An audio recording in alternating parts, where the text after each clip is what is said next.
मित्रों नमस्कार। आज मैं आपसे एक विशेष बात करने वाला हूं, क्योंकि आज हर व्यक्ति के लिए एक धन की आवश्यकता होती है। धन सब कुछ नहीं तो पर बहुत कुछ तो होता ही है, और बिना धन के काम भी नहीं बनते हैं। ज्योतिष शास्त्र में, धर्मशास्त्र में यदि हम देखते हैं तो इसके कुछ सिद्धांत हैं, उसके माध्यम से धन की व्यक्ति को प्राप्ति होती है। आज मैं आपकी उसी से चर्चा करूँगा। ऐसे में हर राशि के लिए अलग अलग मैंने वीडियो बनाए हुए हैं, 12 राशियों के 12 वीडियो हैं। इसकी भूमिका मैं अभी आपको बतला रहा हूँ कि इसमें कैसे धनागमन होता है और कैसे व्यक्ति को प्रयास करना चाहिए, और फिर किस राशि वाले को क्या करना चाहिए आपको आने वाली वीडियोस में दिखाई देगा। इसलिए आप इस चैनल को सब्सक्राइब करें, बेल आइकन दबाएं ताकि मेरे नोटिफिकेशन आप तक पहुँचते रहें। धन आगमन के क्या हैं सिद्धांत। धन की सबसे पहली जो अवस्था मानी जाती है, दान, भोग और नाश। यहाँ भी धन में दान को पहले रखा है। अपना उपभोग करने से पहले उसका दान करना चाहिए। जो आपके पास पैसा आता है उस पैसे की एक सीमित संख्या बनाएं। जैसे 100 रुपये आपको मिले, आप 1 रुपया दान के लिए अलग से निकाल के रख दें। फिर 99 रुपये का आप उपभोग करें, और यदि आप 99 रुपये का उपभोग नहीं कर पाए तो कुदरतन वह नाश होना निश्चित है। तो दान की 3 अवस्थाएं हैं। तो सबसे पहले इन अवस्थाओं को ही आपको रटना होगा, क्योंकि कहा जाता है कि जो बांटोगे वह बढ़ेगा। विद्या बांटोगे विद्या बढ़ेगी, धन बांटोगे धन बढ़ेगा, सम्मान बांटोगे सम्मान आपका बढ़ेगा। तो जिस चीज़ का हम दान करते हैं उस चीज़ की लगातार बढ़ोतरी होती है। ये प्रकृति को प्रदत्त शाश्वत सत्य एक सिद्धांत है। इस सिद्धांत को आप नकार नहीं सकते हैं। तो सबसे पहला तो आपको यही करना होगा।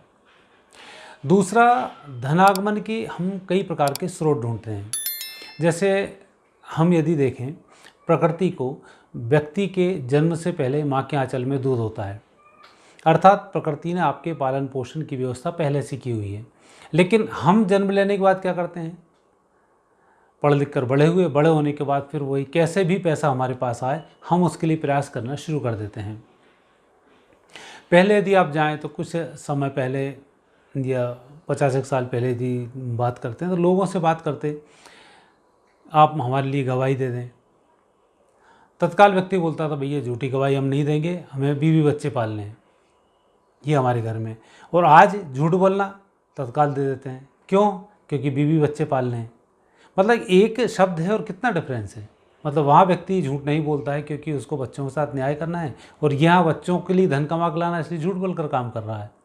तो जो प्रकृति को हमने खिलवाड़ करके इस गलत रूप में लेके आए हैं, ये बहुत ठीक नहीं है, और ये हमारे धन के रोकने की जड़ भी है। आज आप बड़े बड़े अधिकारी देखते हैं, बोरियों में नोट भरे हुए हैं। मंत्रियों को देखें, बोरों में नोट भरे हुए हैं। तो ये जो स्थिति विपरीत बन रही है, ये कहीं ना कहीं आपको नष्ट करती है। और जबकि कहा जाता है कि साईं इतना दीजिए जामे कुटुंब समाए, मैं भी भूखा ना रहूं साधु ना भूखा जाए। ये प्रकृति का सिद्धांत है। आपको जितनी व्यवस्थाएं चाहिए उतनी व्यवस्थाओं के अनुरूप आपकी व्यवस्था प्रकृति ने की हुई है, और आप भी यदि प्रयास करेंगे तो आप उस लेवल तक पहुंच जाएंगे। और आपको इन सब चीज़ों पर ध्यान देना होगा कि हम पैसा क्यों कमाएं, कैसे कमाएं, इसका होगा क्या। आज नेगेटिव रूप से आप पहुंच गए हैं। इस नेगेटिव रूप से पहुंचते हुए कहाँ पहुँचे? बच्चा पढ़ता है, ITI की उसकी योग्यता है, लेकिन माता पिता पैसे भरकर उसको उठाते हैं और इंजीनियरिंग कॉलेज में डाल देते हैं। नतीजा क्या निकलता है? बच्चा ना इंजीनियरिंग का होता है ना ITI का होता है। जो छोटे काम से पैसा कमा सकता था वह पैसा नहीं कमा पाता है, और बड़ा इंजीनियर बनने के चक्कर में बड़े पैसे के लालच में छोटे पैसे को भी गंवा देता है। तो ये एक सिद्धांत है धन का, कि धन को यदि हम आकर्षित करेंगे तो धन हमारे पास कैसे आकर्षित होगा। धन का आकर्षण का पहला सिद्धांत यही है कि जितनी हमारी आवश्यकता है उस आवश्यकता के अनुरूप धन का आह्वान किया जाए, उस धन के लिए कार्य किया जाए, वह आपकी आवश्यकता बहुत जल्दी पूरी होगी। लेकिन हम जब बड़े अधिकारी बनते हैं, हम जब किसी के लिए काम करना शुरू करते हैं, पैसे कमाने लग जाते हैं, तो हमें लगता है कि बच्चों के लिए कमा लिया जाए, उनके लिए कमा लिया जाए, तो वो पीढ़ी आपके धन के अनुसार नकारा हो जाती है। तो ये दूसरा सिद्धांत है। यदि पैसे को हम स्टोर करने के लिए बनाएंगे, दूसरे के लिए कमाएंगे, तो ये पैसा आपका नष्ट हो जाएगा और आपके लिए साथ ही परेशानी भी खड़ी करेगा, नई नई बीमारियां भी देगा और आपको उलझा भी देगा। और कहा भी जाता है पहला सुख निरोगी काया। यदि आप निरोगी हैं तो निश्चित रूप से आज के समय में यदि कोई व्यक्ति निरोगी है तो 10,000 रुपये महीने उसका मेडिकल का खर्च बच जाता है, और 10,000 रुपये कमाने आप जाओगे तो आपको पसीना आ जाएगा। तो इस बात का भी आपको विशेष ध्यान रखना होगा कि जो हम धन कमा रहे हैं खर्च कहाँ होगा। तो पहले हम अपने आप को स्वस्थ रखें। स्वस्थ रखने से हम सब कुछ सही कर पाएंगे, और जितने हम स्वस्थ रहेंगे उतनी ही अच्छी हमारे अंदर आत्मा होगी, जितनी अच्छी आत्मा होगी उतनी अच्छी हमारी तरक्की होगी। तो पहला जो सिद्धांत था वह सिद्धांत है जितनी आवश्यकता हो उतना कमाया जाए। दूसरा सिद्धांत है कि पैसे को इकट्ठा नहीं करने के लिए कमाया जाए। ऐसा नहीं बहुत पैसा हम इकट्ठा कर लेंगे, पैसे वाला बन जाऊंगा, समाज में मेरा नाम होगा, ये सब बात की बातें हैं। और आपको संतोष दे सकती हैं, लेकिन ना समाज को संतोष देंगी और ना बुढ़ापे में आपको ये संतोष देंगी। आखिर आपने देखा ही होगा बड़े बड़े धुरंधरों के जब छापे पड़ते हैं क्या स्थिति होती है। आज आप अपने आपके परिवेश में देखते होंगे, लोग ज़मीन बेच रहे हैं, कुछ मकान बेच रहे हैं, कुछ भूमि है बड़ी बड़ी बेच रहे हैं। किसकी भूमि है आप पूछ सकते हैं। उनके पिता निश्चित रूप से कहीं अधिकारी रहे होंगे, कहीं कुछ पोस्ट पर रहे होंगे, कहीं कोई नेता रहे होंगे। तो ये जो इकट्ठा करके रखते हैं बच्चे, फिर ज़मीन बेच कर ही काम चलाते हैं। तो यह सिद्धांत है, यदि आपको अपनी आवश्यकताओं के अनुसार आप कमाना चाहेंगे तो बड़ी आसानी से आप कमा सकते हैं।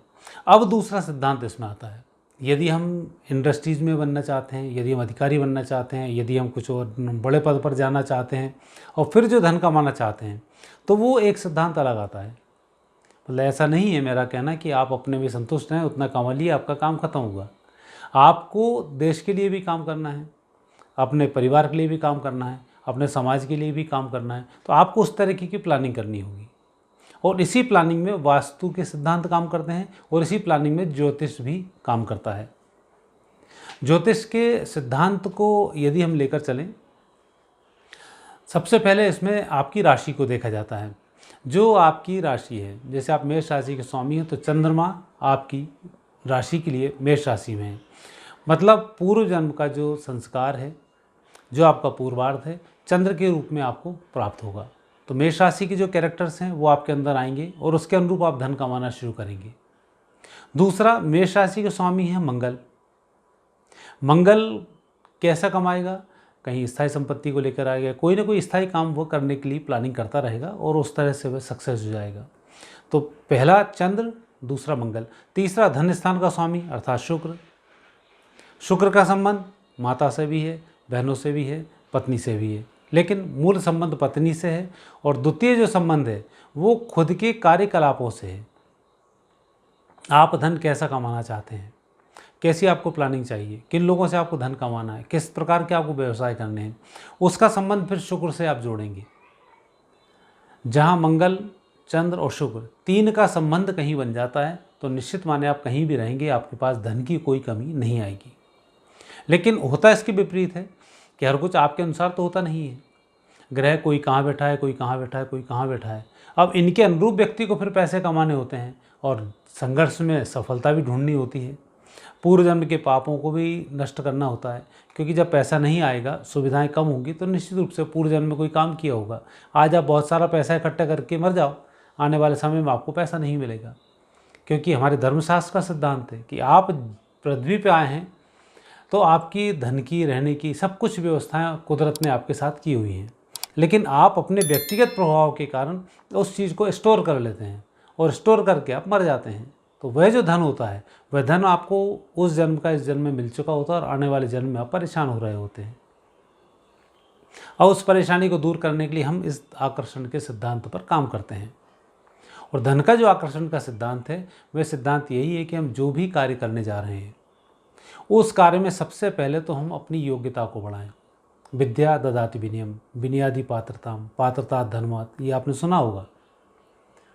विद्या से विनयशीलता आती, विनयशीलता से पात्रता आती, पात्रता से धन आता है और धन के बाद सारे सुखों की प्राप्ति होती है। तो ये सब सीखना हमें आवश्यक है।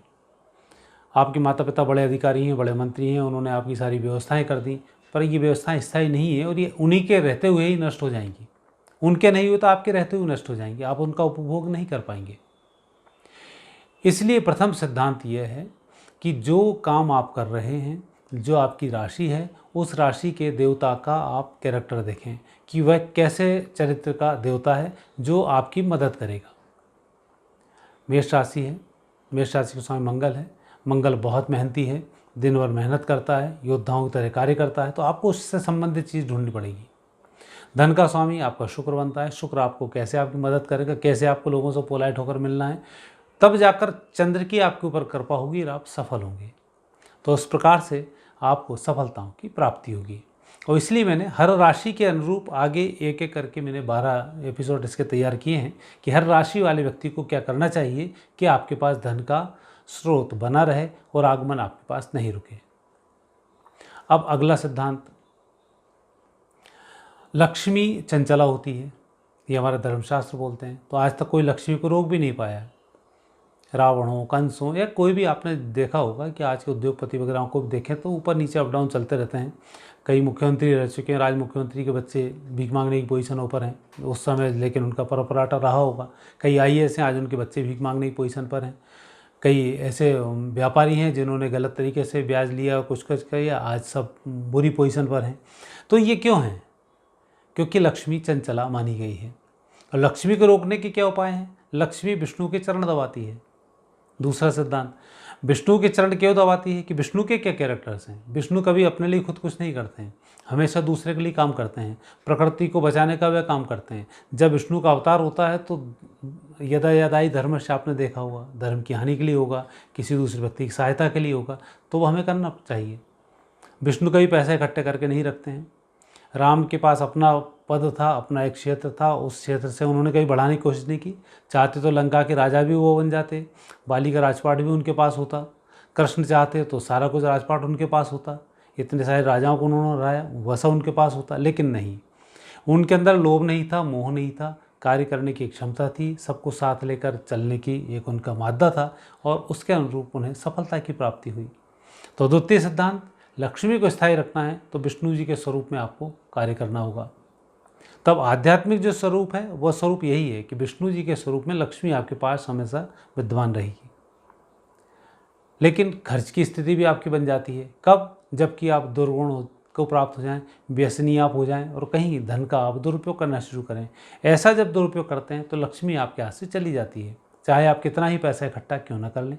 क्योंकि आज मैंने भी 5-5 हज़ार करोड़ के आसामी तो मेरे पास भी संपर्क में है, और जो निश्चित रूप से कभी जीरो थे, आज हीरो थे, और आज फिर वापस जीरो हैं, भागते फिर रहे हैं, भारत उनको प्रवेश नहीं दे रहा है। तो ये स्थिति इसमें बन जाती है। तो इस सिद्धांत को भी आपको ध्यान में रखना होगा कि जब हम विष्णु जी के सिद्धांत पे चलेंगे तब लक्ष्मी हमारे पीछे पीछे आएगी। तो आपको मैंने 2 सिद्धांत दिए। पहला सिद्धांत ये कि जितना चाहिए उतना पैसा कमाने की कोशिश करेंगे तो लक्ष्मी आपके पास परमानेंट रहेगी। जिस दिन आपको 100 रुपये की ज़रूरत हो उस दिन 100 रुपये आपको मिल जाएंगे। दूसरा सिद्धांत, विष्णु जी के स्वरूप में आप रहेंगे तो आपके पास लक्ष्मी हमेशा बनी रहेगी। तीसरा सिद्धांत, लक्ष्मी चंचला होती है, आपके पास टिक नहीं सकती है, ये आपको सोच कर रखना होगा। तो उस पर आपके पास लक्ष्मी कभी भी नहीं टिकेगी, ये आप मान कर चलें। और विद्या से विनय, ये भी एक कहावत है, विद्या बदाति विनयम।